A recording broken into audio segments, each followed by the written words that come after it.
এই পর্যায়ে আমার বিজনেস পার্টনারদের থেকে একটু নিই। ওরা আসলে মালয়েশিয়াতে অনেক স্ট্রাগল করেছে, কত বছর আইনুর জোর বাড়িতে আছে, কিসে কাজ করে, বাগানে না কোথায়, বাগানে কাজ করে না, পাম অয়েলের বাগানে কাজ করে, যেখান থেকে ওই যে পাম অয়েল উৎপাদন হয় সেখানে বসে সে আজকে মাসাল্লাহ ডায়মন্ড, তার যে ইচ্ছা শক্তি, মরুভূমি বাগানের মধ্যে বসে সে 400 কিলোমিটার দূর থেকে আজকে আমাদের প্রোগ্রামে জয়েন করতে চাইছে।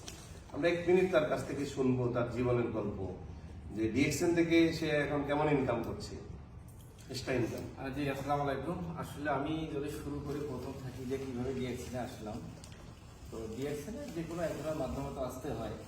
তো যখন আমি ডিএক্সএনে যুক্ত হওয়ার পর স্যারের সাথে আমার কথা হয়।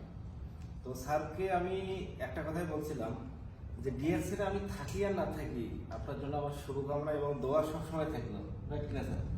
তারপর আমাদের সবার আইকন শাহজাহান যে ননি স্যারের একটা